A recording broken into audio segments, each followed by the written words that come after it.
Today we mourn the loss and celebrate the lives of those we lost on September 11th, 2001. We also keep in mind thoughts and prayers the families of the fallen. Let's also be grateful to the first responders who acted heroically and above and beyond the call of duty. We must honor the memory of the first responders who did not make it and thank a first responder who did make it when we see them.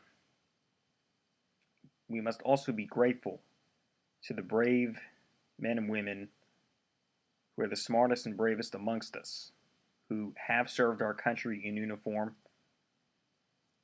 and who are serving our country in uniform to defend our freedoms and liberties.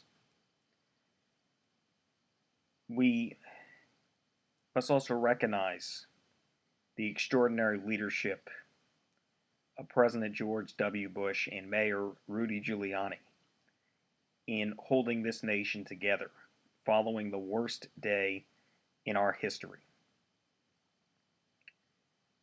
September 11th was a day which I will always remember for the rest of my life. The horror, the terror, and the tragedy of the day lives on in all of us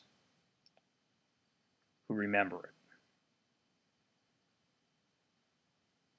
it. It brought us together as Americans in mourning.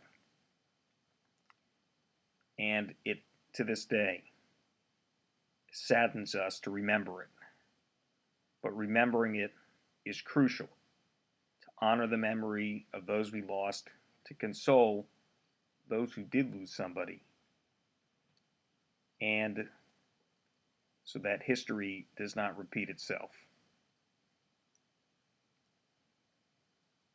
Thousands of our fellow citizens were murdered by cowardly terrorists. 11 years later, much of the Taliban and those who supported the attacks have been wiped out. Osama bin Laden is dead. But the world is not safe from those who wish us harm. Today is not the day to talk about politics in the least, but it is a day to recognize that there is a stark contrast between good and evil. It is a day to remember, and it is a day to look forward. I look forward to seeing the 9/11 memorial built. I intend to visit it. And I'm so happy to live in a country that appreciates freedom. And those who try to take away our freedom failed miserably. And that is a tribute to the people we lost and those fighting for our freedoms.